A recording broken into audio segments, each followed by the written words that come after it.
Voilà, nous allons donc maintenant, tous ensemble, ouvrir la parole de Dieu. Je vous invite à le faire avec moi dans le livre des Actes des Apôtres, au chapitre 27.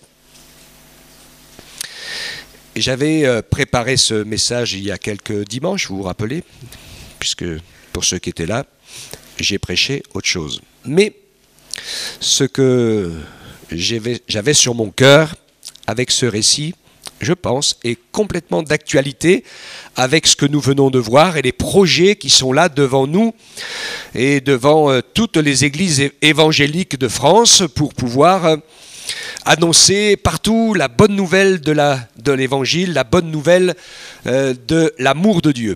Et donc, aujourd'hui, je vais vous parler de l'importance de nous mettre à l'écoute de la voix du Seigneur, de désirer écouter sa voix, c'est important, d'apprendre à nous laisser conduire par le Seigneur et de comprendre aussi quelque chose qui est important et qui rejoint ce que je viens de dire tout à l'heure. Pour nous qui connaissons Dieu, nous ne sommes pas appelés à être des consommateurs dans le domaine de la foi ou de l'Église, à simplement attendre et demander que Dieu nous bénisse.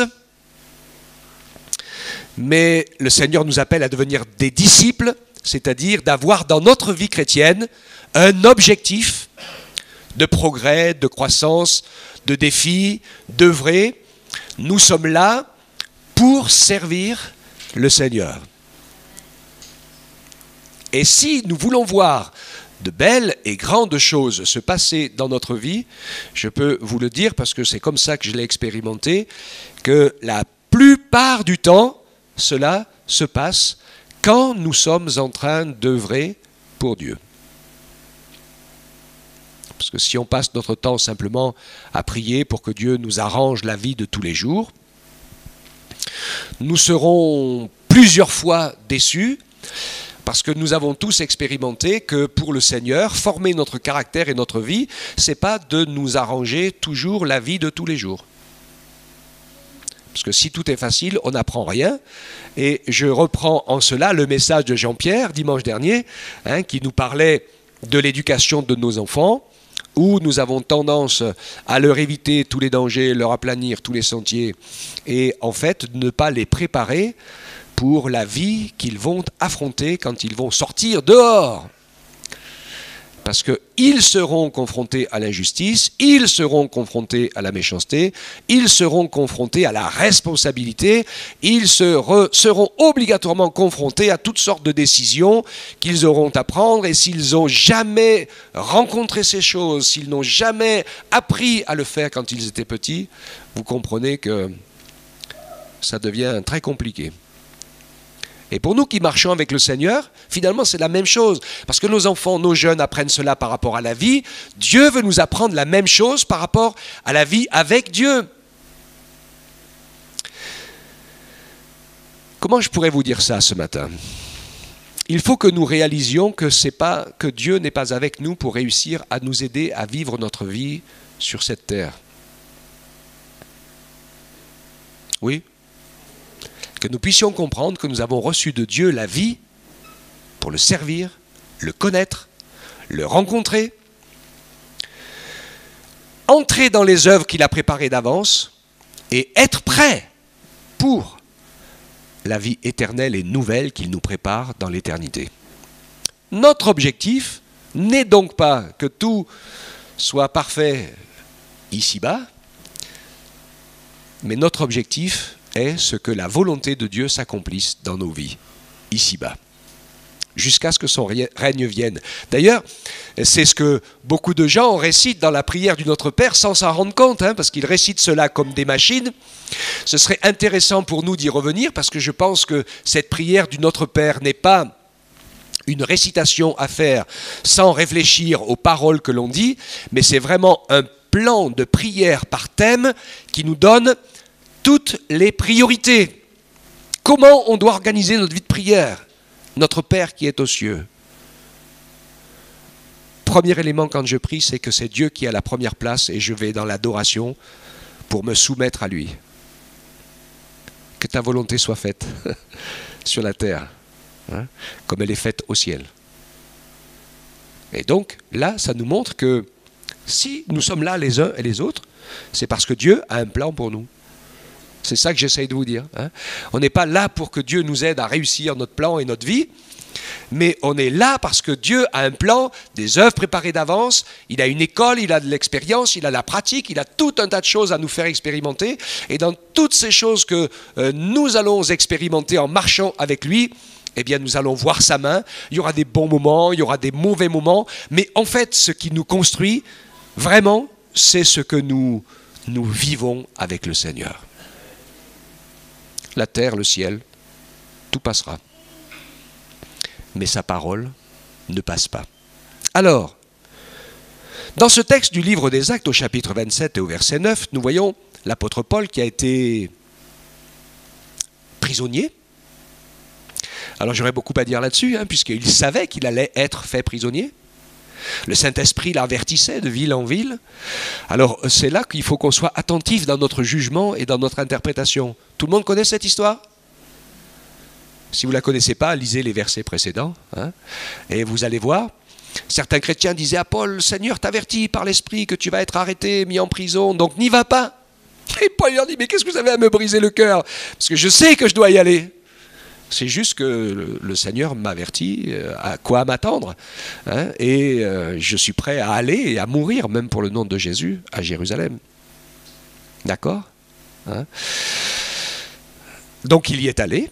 Et ce qui devait arriver arriva. Il y a eu une grosse révolte quand des Juifs d'Europe, d'Asie plutôt, l'ont vu dans le temple. Enfin, ça a été un gros scandale, etc. Vous lisez dans le texte, il a été arrêté, ils ont voulu le lapider, les Romains l'ont protégé. Et de Caribe en Scylla, il a réussi à rendre témoignage à tout le monde, aux religieux, aux responsables politiques, etc. Et dans un moment donné où la situation était vraiment très compliquée, pour se sortir d'affaire, la seule solution que Paul a eue, c'est d'en appeler à l'empereur. Comme il est citoyen romain, il a le droit pour son jugement. Ça lui a épargné de retourner à Jérusalem et d'être mis à mort par les religieux. Et il s'est retrouvé, donc, selon ce que l'Esprit de Dieu lui avait dit, continue, tu parleras de moi et tu seras témoin jusque devant l'empereur romain. Et c'est ce qui s'est passé. Il a fait beaucoup d'années de prison. Hein, et pendant, donc, à un moment donné de ce périple, ils s'en vont en voyage, ils prennent le bateau. Dans la période qui est la nôtre à peu près, là, la période de l'automne. Une période où finalement les gens raisonnables ne prenaient plus le bateau sur la Méditerranée parce que c'est des époques où les tempêtes effroyables se lèvent. Et on le lit ici, verset 9, un temps assez long s'était écoulé. La navigation devenait dangereuse car l'époque du jeûne était passée. Et c'est pourquoi Paul leur donna cet avertissement. Je vois que la navigation ne se fera pas sans péril et sans beaucoup de dommages, non seulement pour la cargaison, pour le navire, mais encore pour nos personnes. Verset 11. Mais le centenier se fiait au pilote et au capitaine du navire plutôt qu'aux paroles de Paul. Et comme le port se prêtait mal pour l'hivernage, ils étaient 200 prisonniers quand même sur ce bateau, hein, la plupart furent d'avis de remettre la voile pour atteindre, si possible, le port de Phénix, qui était tourné vers la Crète, vers le sud, afin d'y passer l'hiver.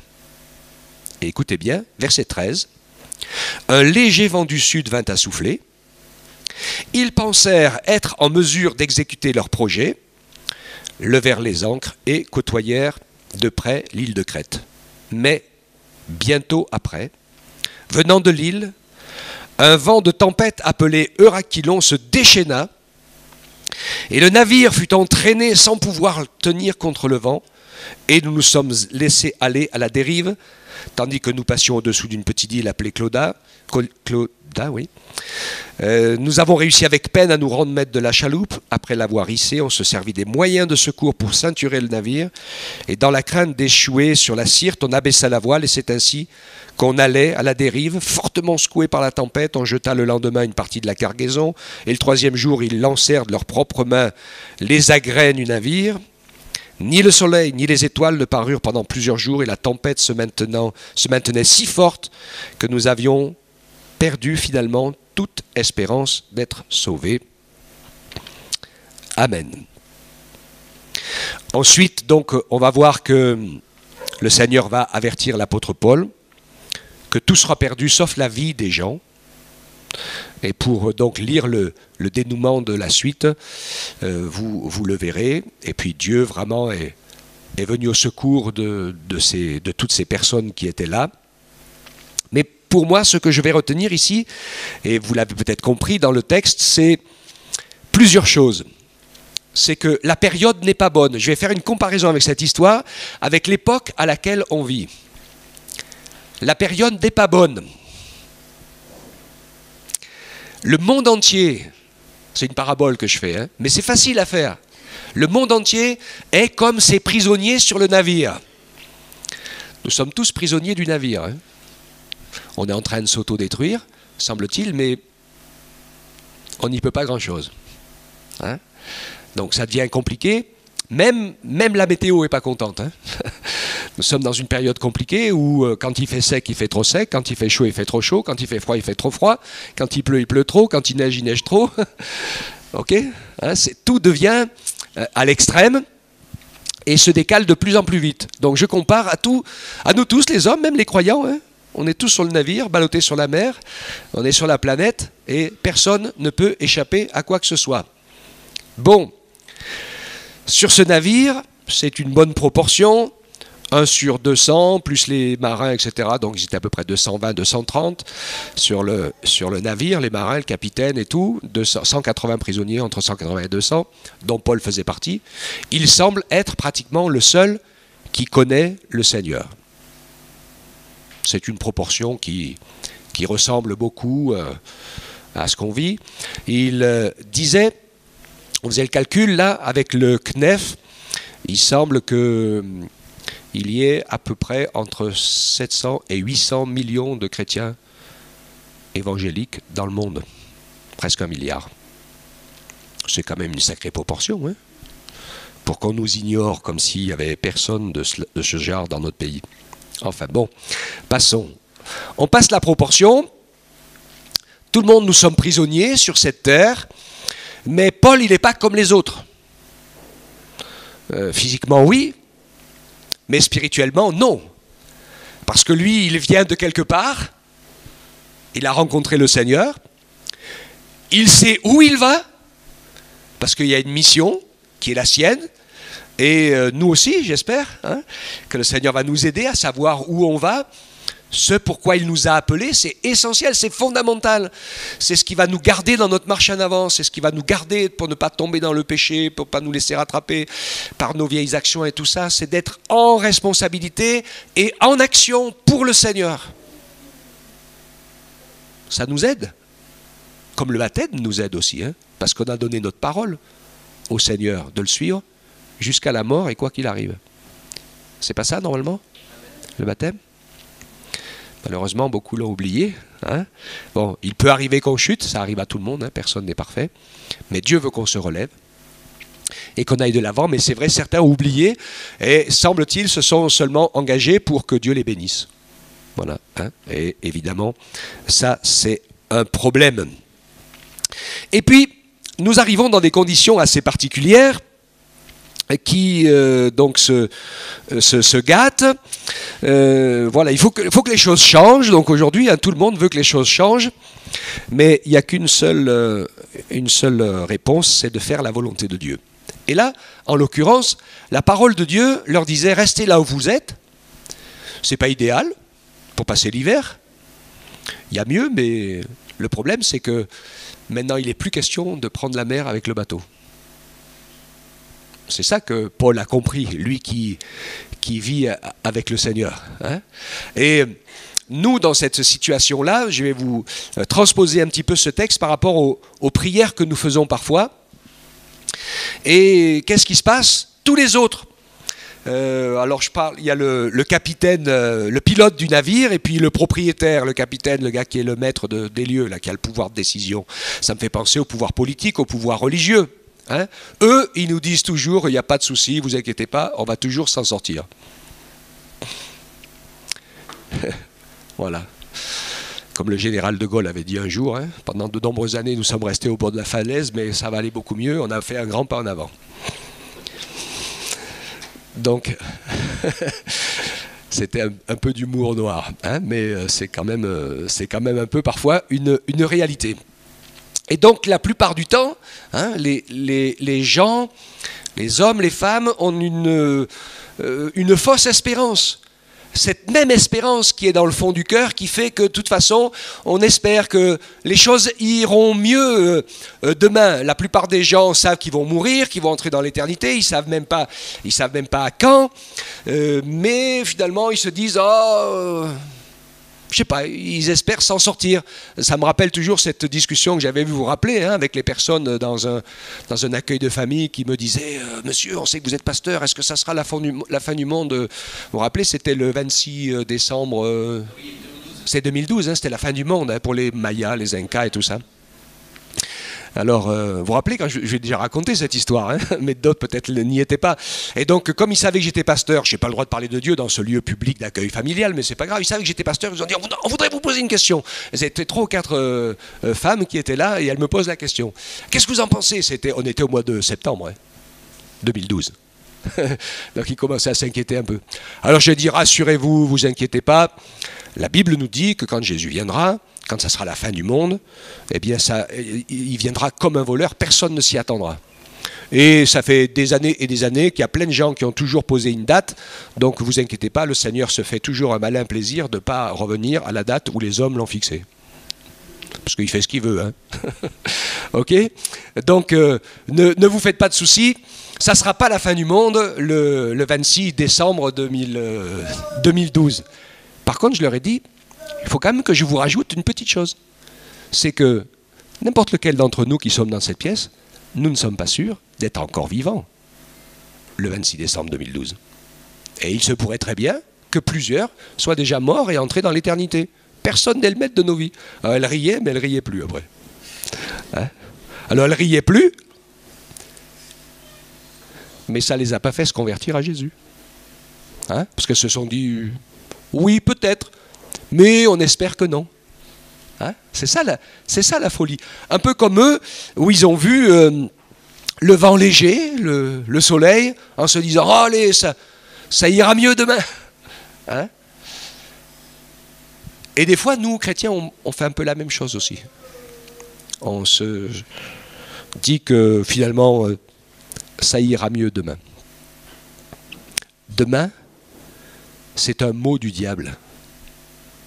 Parce que souvent, pour la plupart d'entre nous, demain, ça veut dire jamais. Le mot de Dieu, c'est aujourd'hui. Si tu penses que tu as quelque chose à faire, si le Seigneur te met quelque chose sur le cœur, commence aujourd'hui. Parce que si tu attends demain, peut-être, certainement d'ailleurs, mais il y a des choses dans ma vie, hein, où il y a longtemps que j'attends demain et j'ai encore pas commencé à les faire. C'est pas comme ça chez vous aussi? Hein? Donc commençons aujourd'hui. Okay. Alors, on voit vous comprenez l'idée en évangélisation, hein, les gens qui se croient maîtres de leur dessein, qui disent ça ira mieux, et ils réalisent pas, ils comprennent pas que de toute façon, un jour, les choses vont s'arrêter. Et parfois, brutalement ou pas brutalement, ça n'a aucune importance de toute façon. Hein, qu'on meure à 50 ans ou à 90 ans, si on n'est pas sauvé, on est perdu pour l'éternité. Ça y change rien du tout. Hein. Et le plus important, c'est quand même de pouvoir être sauvé pour l'éternité et d'avoir fait la paix avec Dieu. Ok ? Dieu veut vraiment nous encourager pour cela. La parole de Dieu est vraiment la vérité. Vous vous rappelez cette parole de Jésus qui dit la terre, le ciel, tout passera, mais ma parole ne passera pas. Dans le livre des Proverbes, vous avez un verset qui est le même, écrit 2 fois, c'est Proverbe 14, 12 et Proverbe 16, 25, qui nous dit quelque chose de très particulier. Il dit « Telle voie paraît droite à un homme, mais son issue, c'est la voie de la mort. » D'accord ? Telle voie paraît droite à un homme, mais son issue, c'est la voie de la mort. Ça me rappelle une histoire vraie qui s'est passée à la fin de la Deuxième Guerre mondiale. Il y a un avion militaire avec 1 ou 2, je crois, soldats dedans, qui est parti du sud de la France pour pouvoir rejoindre le Maghreb. Et dès qu'ils ont eu décollé avec leur avion, une grosse tempête s'est levée. Ils ont été baladés de tous les côtés. Et puis, au bout d'une grosse heure, ou heure et demie à peu près, la tempête s'est arrêtée tout d'un coup.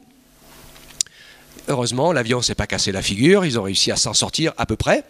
Et ils ont avancé.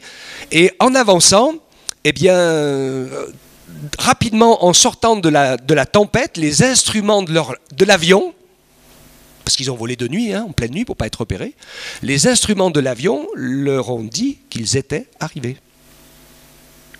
Mais ils ont dit, c'est pas possible.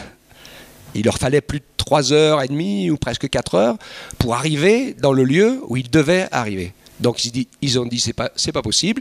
C'est l'orage qui a dézingué nos instruments de bord de vol et tout. Et ils avaient prévu d'arriver assez longtemps après le lever du jour.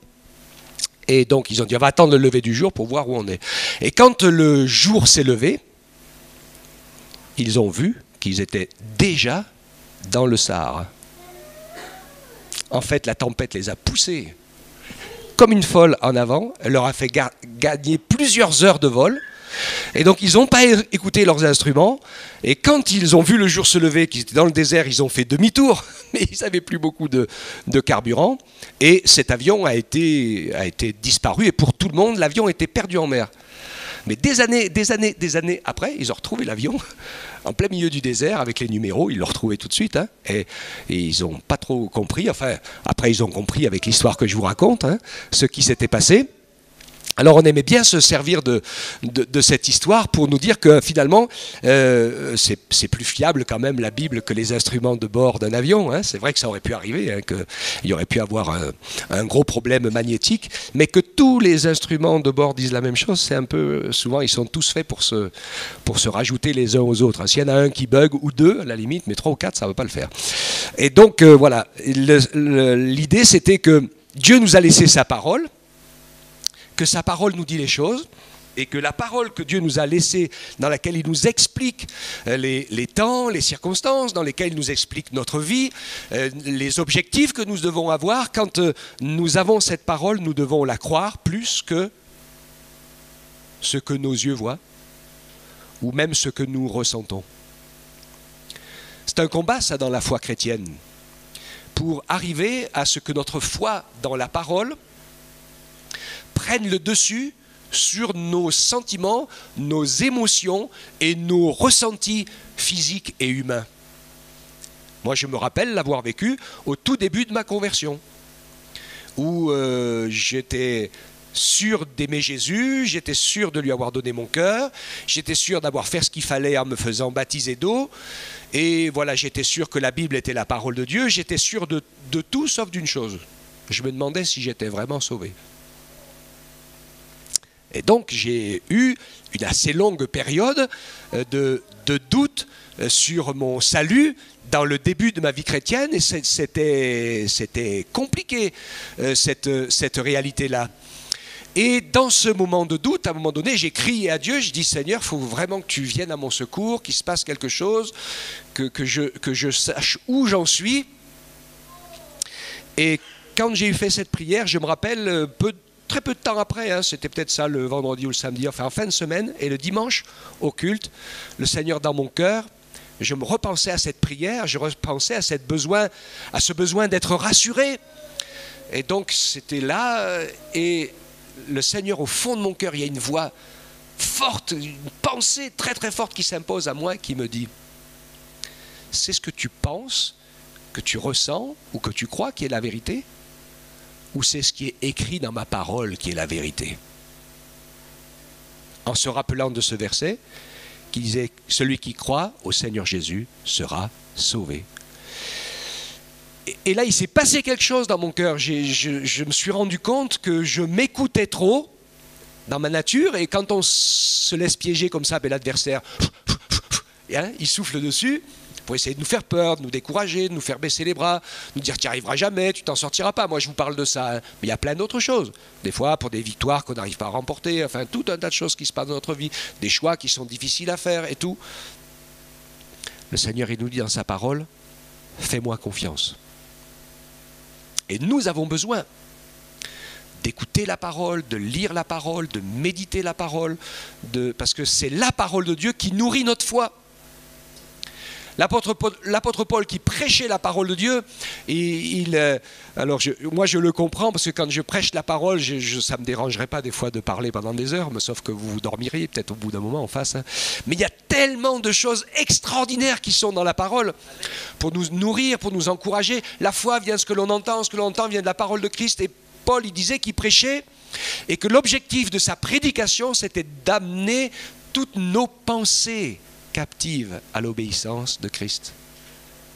Parce que là où nous avons un gros problème, nous, en fait, c'est pas dans les réalités, c'est dans nos pensées. Et nous avons besoin d'apprendre à donner plus d'autorité à la parole de Dieu qu'à nos pensées. Et des fois, c'est un véritable combat. Parce que pour certains d'entre nous, et j'en connais, qui sont chrétiens depuis longtemps, et qui, sans faire attention, sont toujours menés plus par leurs pensées ou leurs ressentis que par la parole de Dieu. Alors des fois on me dit « Ah, je me sens pas bien ». Ça n'a aucune importance. Alors c'est vrai que nous, on est dans un monde où c'est embêtant. Ah oui, il faut vraiment le bien-être, on pense qu'à sa tranquillité paisible, etc., etc. Mais moi, je me suis rendu compte, et vous aussi, que si on commence à écouter notre ressenti, à ce qu'on pense, on va plus se lever le matin, on va plus aller au boulot, on va plus rien faire. Hein, ça, on va mourir. Hein. Et même physiquement, c'est comme ça. Si vous êtes sur un lit d'hôpital pendant plusieurs jours, ça va être difficile de reprendre la marche, de reprendre l'exercice. Même si on aimerait bien rester au lit tous les jours, il ne faut pas le faire. Hein, parce que vous n'allez pas vivre longtemps si vous restez au lit tous les jours. Ok ? Hein? Donc on sait qu'il faut s'imposer, il faut faire l'effort. Et donc c'est pareil dans le domaine du mental, dans le domaine de l'esprit. Il faut qu'on soit attentif à cela et qu'on réalise aujourd'hui dans quel monde spirituel on est. Qu'on vive en relativisant. Oui, il y a des jours où on est bien, des jours où on n'est pas bien. Mais il faut faire avec. Hein? Et il y a des... Alors je ne dis pas ça pour ceux qui sont fatigués, hein, parce que ceux qui sont fatigués et malades, il faut qu'ils se reposent. Hein. Mais tout est utile. Parce que des fois, hein, je ne dis pas ça pour toi, mais quand même si, parce que je suis comme ça. Pour des gens qui sont super actifs, on a l'impression que si on ne fait plus rien, on ne sert plus à rien. Mais bon, nos enfants sont toujours nos enfants, même si à un moment donné, ils ne travaillent pas, je veux dire. Hein. Non ? Et nous, finalement, les humains, on a vraiment l'impression, parce que c'est attaché à nous, hein, les heures, il faut faire quelque chose. Mais Dieu nous aime. On fait pas. Dieu nous aime quand même. Non ? Mais il fait peur. La priorité... Le Seigneur, il n'est pas... Vous savez, s'il y a besoin de déplacer une montagne, il n'a pas besoin de nous avec notre pelle et notre pioche, hein, parce qu'on en a pour 4 siècles. Lui, il peut la déplacer tout de suite. C'est pas difficile pour lui. Ce que le Seigneur, il faut qu'on comprenne, ce que Dieu veut surtout, c'est qu'on soit à son école pour apprendre ce qu'il veut nous apprendre. Il veut nous apprendre la foi, il veut nous apprendre la confiance, le fruit de l'esprit. Hein. Il veut nous apprendre à travailler sur notre caractère pour qu'il ressemble de plus en plus au caractère de Jésus. Et finalement, toutes les circonstances qui sont autour ne sont utiles qu'à ça. Comprenez ce que je veux dire ? Il nous demande de le servir. Il pourrait très bien faire le boulot à notre place, ça sera encore mieux fait, plus vite fait. Mais ça ne nous servirait à rien, à nous, parce qu'on n'apprendrait rien. Donc Dieu décide de travailler avec nous. Ok ? Donc quand on sert le Seigneur et qu'on fait des belles choses pour Dieu, on ne peut pas en obtenir le mérite en disant « Seigneur, oh, tu vois ce que j'ai fait pour toi ». Ça n'a pas de valeur. Pour Dieu, la seule valeur que ça a, c'est est-ce que ce que tu es en train de faire pour moi atteint l'objectif de te transformer à l'image de Jésus. Alléluia. Hein? Alors bien sûr, on va faire. Et c'est pour ça en fait qu'il faut faire l'effort de travailler ensemble. Alors des fois on est enfant, hein, parce que j'ai vu des groupes qui travaillent ensemble, qui se sont fâchés en disant non mais je vais faire les trucs comme ça, et moi je vais faire les trucs comme ça, etc. Alors il y en a qui se sont séparés. C'est très humain tout ça, c'est très charnel, qui se disputent, qui se sont fâchés, qui peuvent plus se parler, ils se rendent pas compte en fait que le plus important pour Dieu, c'est de continuer à réussir à travailler ensemble. C'est plus important que l'efficacité de ce qu'on fait ensemble. Parce que s'il n'y a pas le souffle du Saint-Esprit dans ce qu'on fait, hein, il ne va pas se passer grand-chose. Hein. Mais si on est capable de continuer à s'aimer, à se pardonner, à avancer, en rabaisser un peu, s'il faut se plier à la majorité pour faire les choses comme ça, au lieu de les faire comme ça, c'est pas forcément bien grave, hein, parce que c'est quand même, il ne faut pas l'oublier, ce n'est pas nos œuvres hein, qui touchent le monde, c'est à ce que nous nous aimons les uns les autres, que le monde verra que nous sommes disciples de Christ. Parce que faire des grandes et belles choses, il y a plein de gens qui sont capables de le faire. Hein. Il y en a qui font des plus grandes et des plus belles choses que nous.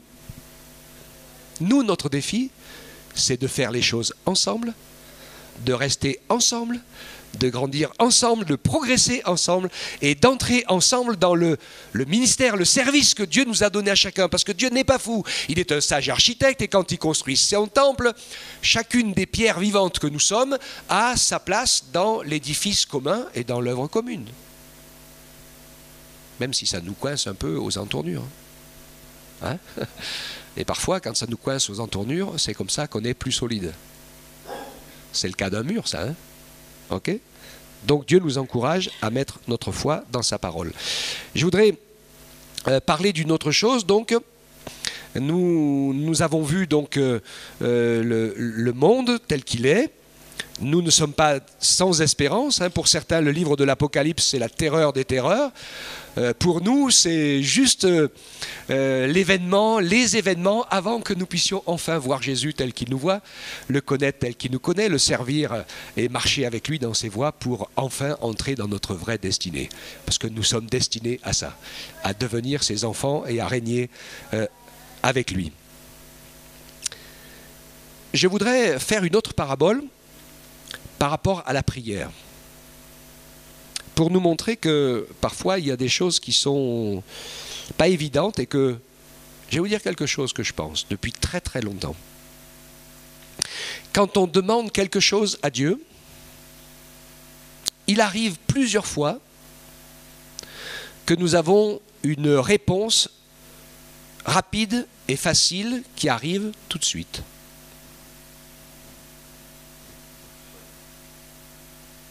Vous êtes d'accord avec moi ? C'est rarement la bonne réponse. Ça arrive parfois, mais il faut faire attention. Il faut faire attention. Parce que parfois, comment dirais-je, on ne maîtrise pas tous les tenants et les aboutissants. Et il se passe, moi je le vois à plusieurs reprises, hein, certaines personnes qui ont prié et puis Dieu m'a répondu, ils disent Dieu m'a répondu, j'ai fait et ça ne marche pas du tout, c'est un cataclysme.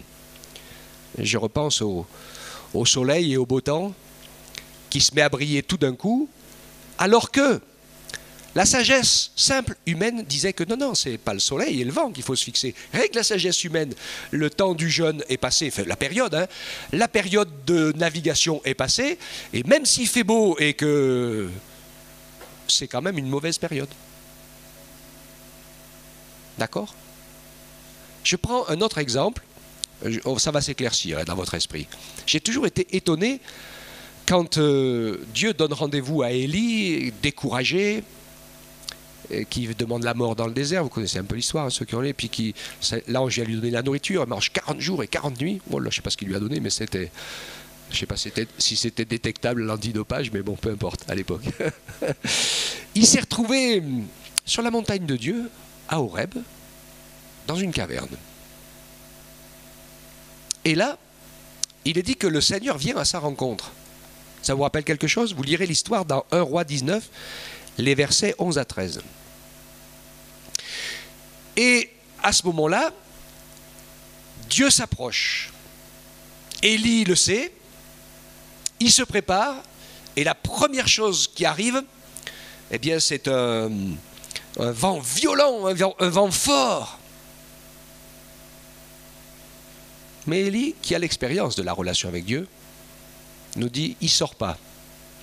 Alors, le texte de la Bible ne dit pas qu'il ne sort pas, mais il dit, mais Dieu n'était pas dans le vent fort.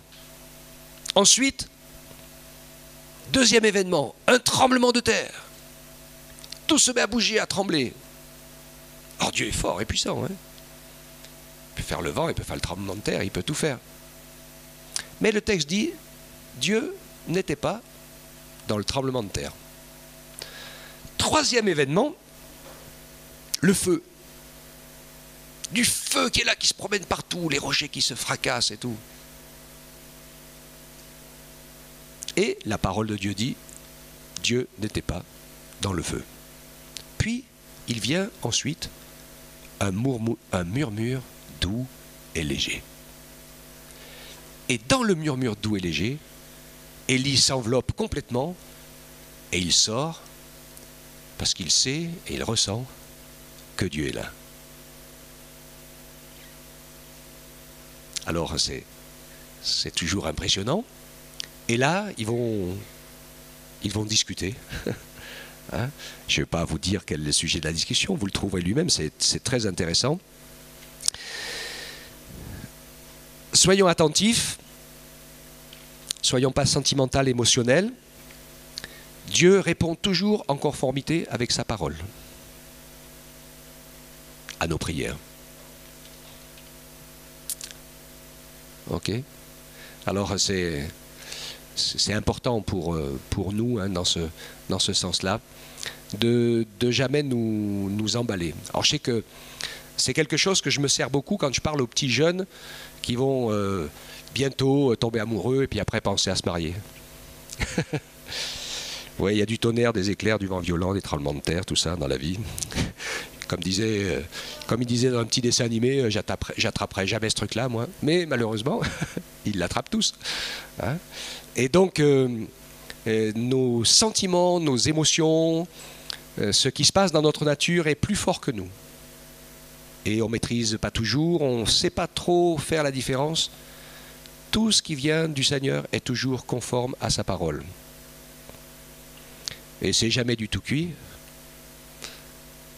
Et ça correspond toujours à quelque chose qui a un sens dans son plan et dans sa volonté.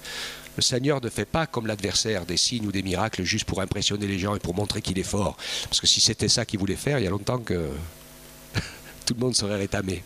Hein ? Mais en fait, Dieu, il regarde nos cœurs, il regarde nos pensées, et dans la prière, il veut que nous apprenions à nous mettre à son école. Que nous devenions sensibles à sa parole et sa volonté. Et que nous fassions bien attention de ne pas prendre notre volonté pour la sienne, ce qui malheureusement arrive trop souvent. Hein ? Il y a beaucoup de gens, moi je l'entends beaucoup et je le vois beaucoup chez les gens qui disent toujours Dieu m'a dit, Dieu m'a dit, Dieu m'a dit. Des fois, Dieu leur dit beaucoup de choses qui ne sont pas conformes à ce que je vois dans la parole de Dieu. Donc ça ne peut pas être Dieu qui leur dit. Ok ? Et Dieu nous apprend à marcher par la foi. Ce qui est important pour nous, regardons l'exemple de Jésus. Vous savez quel était le défi majeur de Jésus? Il avait vraiment mis de côté sa volonté propre et il désirait et il accomplissait la volonté de son Père. Nous, ça doit être notre modèle, ça doit être notre école. Parce que si c'est l'école de nos intérêts, de ce qu'on réussit, de ce que ça se passe bien. On va se fier sur nos sentiments, sur nos émotions, sur notre ressenti. Et ça ne va pas marcher. Le Seigneur veut qu'on apprenne à faire confiance à son Esprit Saint. Qu'on vive une relation d'adoration grandissante avec son Esprit. Et qu'on réalise que notre Dieu est un Dieu précis, qui fonctionne d'une manière précise et qui ne se contradit pas sans arrêt. Hein ? Les choses qu'il nous propose, eh bien, sont conformes, toujours à sa parole. Que Dieu nous aide, hein, à garder confiance. Ça nous apprend à marcher par la foi. Des fois, il y a la tempête et on est dans le plan de Dieu. Comme Paul. Il était dans la tempête, parce que l'adversaire essayait de s'opposer et de l'empêcher d'annoncer la parole de Dieu partout. C'est à nous de faire le discernement. Est-ce qu'on est dans la tempête parce qu'on n'a pas écouté et qu'on s'est dit « Ah oui, c'est tous les signes, tous les feux sont au vert, je peux y aller ». Et puis finalement, on n'a pas vu qu'ils n'étaient pas tous au vert et qu'il n'y en avait pratiquement pas qui étaient au vert, à part dans notre tête. Parce que nous, on avait envie que ça se passe comme ça.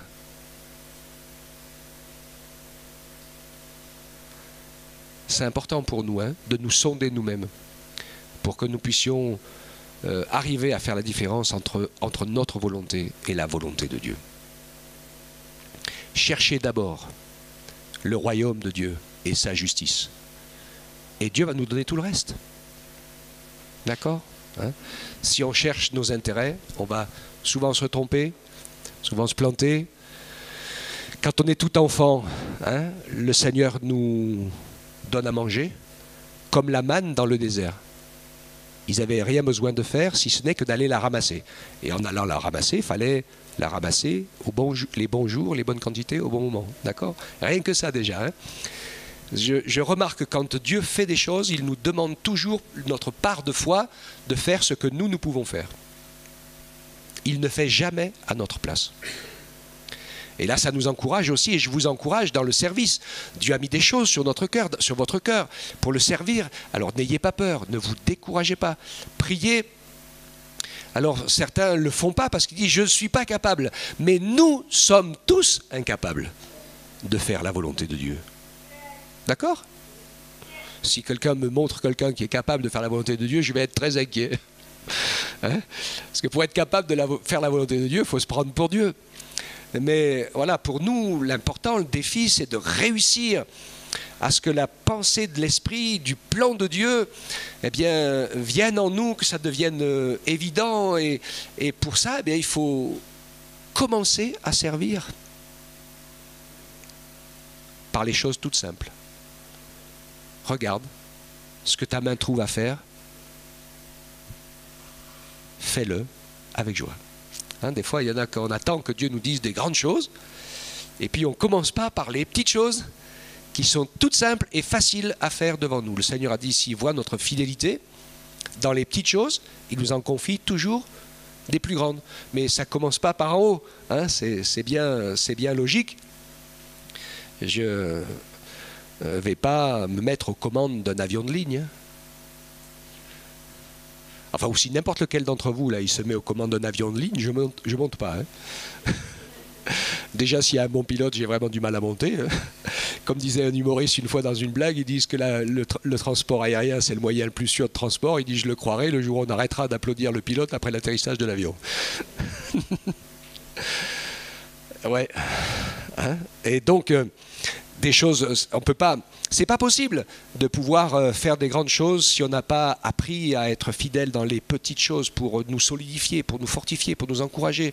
Parce qu'on va commencer à apprendre et on va être frotté au caractère des autres et il va falloir apprendre à aimer, à passer par-dessus, à continuer à aider, à secourir, même quand ça passe pas comme on devrait. C'est le b.a.-ba, et puis après d'autres choses encore, et puis après avancer, et puis après rester à sa place quand tout s'écroule. Comme le dit le livre de l'Ecclésiaste, c'est dans l'Ecclésiaste. Ouais. Dieu nous encourage à pouvoir le servir avec fidélité. Que Dieu nous aide. Reprenez ce texte. Il sert à l'évangélisation pour le monde qui se perd sans s'en rendre compte. Ils se croient maîtres de leur barque, mais ils ne savent pas qu'un jour Jésus va arriver et puis il va dire c'est moi le patron. Et là, il n'y a personne qui va discuter. Mais pour nous, ça nous parle aussi de manière personnelle. Il faut qu'on travaille pour que Dieu ne soit pas notre patron, mais que Dieu soit vraiment notre Père, avec qui on habite dans la même maison que lui, avec les mêmes richesses que lui. Et qu'on puisse partager, le servir, apprendre, qu'on apprenne à donner à la parole, à aimer la parole, à étudier la parole, à y trouver la nourriture pour notre foi, parce qu'elle va nous aider à passer par-dessus. Et des fois, on peut se sentir très très mal. C'est juste qu'il y a un combat spirituel. Il suffit de se mettre dans la prière et puis de dire « Seigneur, inspire-moi, conduis-moi ». Et puis peut-être qu'il faut prier pour quelqu'un, ou etc. Il y a plein de choses comme ça. Des fois, nous, on le traduit « Oh, je ne suis pas bien aujourd'hui, peut-être que c'est pas ça du tout et que juste le Seigneur veut, peut-être que tu ouvres sa parole ou que tu penses à quelqu'un. Vous voyez, il y a plein de choses. Des fois, nous, on veut, je sais pas, on veut monter au plafond, là, dans des trucs incroyables, hein, marcher après les murs. Non, non, restons les pieds sur terre. Et puis, si vous avez du mal à dormir la nuit, vous inquiétez pas, parce que si vous vous inquiétez, vous dormirez de plus en plus mal. Mais pendant ce temps-là, louez le Seigneur, chantez des cantiques, entraînez-vous à prêcher, à parler de Jésus, enfin, faites-vous une belle réunion, quoi. Si c'est une bonne réunion, ça vous n'allez pas trop vous endormir tout de suite. Mais c'est tout à fait vrai en plus, hein, parce que de toute façon, plus on est tendu et moins ça marche. Et pour la santé, c'est pareil. Que Dieu nous fasse la grâce, hein, de ne pas nous laisser... On était avec les petits hier, hein, donc réunion numéro 2, des petits louveteaux. Ah oui, ils sont en haut, mince, je ne les ai pas sous la main. Alors, on disait après avec Marie-Hélène, qui n'est pas là non plus. Alors, au début, dans la première heure où ils ont galopé, j'ai mal au genou, j'ai mal au mollet. On voit qu'ils n'ont pas trop l'habitude de courir dans les bois. Hein. Alors, il y en a une qui s'est un peu tapé le genou. Elle s'est fait mal, ça arrive. Hein. On tombe sur une souche, elle est tombée avec le genou sur la souche, ça fait mal. Donc elle tirait un peu la patte. Mais les autres, quand ils étaient partis dans le jeu à fond, ils ne se rappelaient plus qu'ils avaient mal ici ou qu'ils avaient mal là. Ils couraient comme des lapins. Hein. Mais déjà, tout petits, ils ont l'habitude de s'écouter.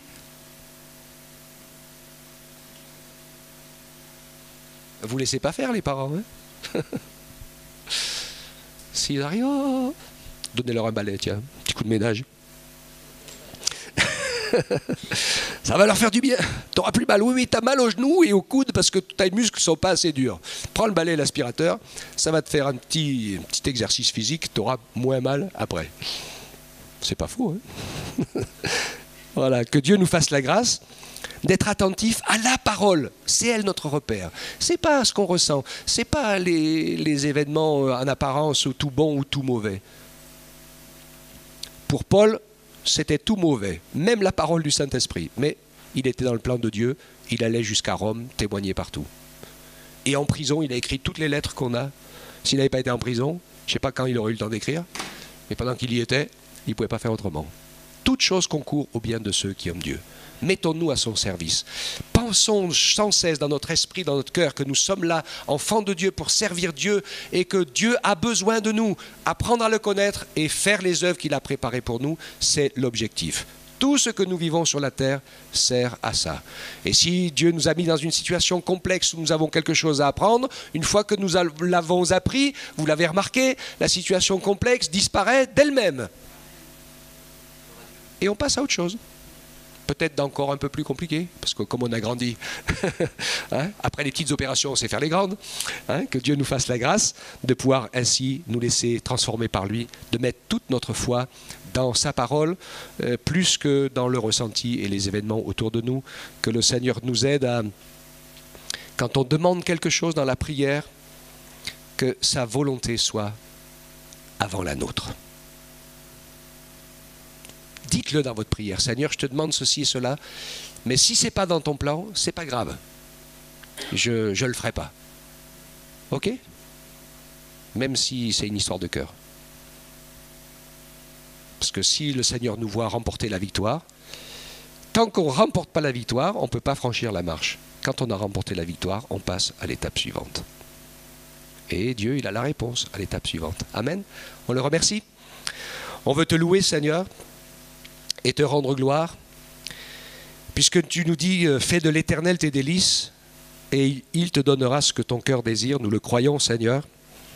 Et je veux te prier pour que tu nous aides, Seigneur, à mettre toute notre foi dans ta parole, à la comprendre, à la découvrir, à découvrir ta volonté, ton plan, à nous lever pour toi, car c'est vrai que tu reviens très bientôt et que tu veux que nous nous mettions à l'œuvre pour pouvoir annoncer ton merveilleux message d'amour à toute cette génération qui ne l'a jamais entendu. Fais-nous la grâce, Seigneur, de pouvoir être tes témoins dans notre nation, de faire partie de ce qui est en train de s'organiser pour l'Europe entière, Seigneur, où ton nom va être annoncé partout. Nous voulons être là, trouvés à l'œuvre, fidèles et engagés à tes côtés, Seigneur. Merci de ta grâce dans nos vies. Merci, Seigneur, de nous permettre ainsi de découvrir que ta parole est la vérité et que si nous te laissons la première place, alors nous pouvons voir ta fidélité et ta bonté. Nous nous attendons à voir de grandes choses. Tu nous l'as promis. Avant ton retour, tu ferais des choses que même si on nous les disait, on n'arriverait pas à les croire. Nous, Seigneur, ouvre nos yeux et fortifie notre foi. Notre amour pour ta personne, qu'il soit plus grand que notre amour propre. Notre amour pour ta parole, qu'il soit plus grand que nos sentiments, nos émotions, et ce que nos yeux voient ou ce que nos oreilles entendent. Fais-nous la grâce, Seigneur, d'apprendre à te voir et à t'écouter dans toutes nos voies et dans tous nos desseins. Merci, Seigneur, de nous garder ainsi pour faire des progrès, afin que nous soyons trouvés prêts et fidèles au moment où tu viens nous chercher. Glorifie ton nom encore en chacun de nous, dans nos familles, dans nos enfants, nos petits-enfants. Nous voulons les voir tous touchés par ta parole et nous attendons à toi. Ensemble, nous te disons merci, Père. Fais grandir notre foi, notre confiance en toi, Seigneur, qu'elle prenne le dessus sur tout le reste. Au nom de Jésus, nous te prions. Amen. Amen. Amen. Gloire à Dieu.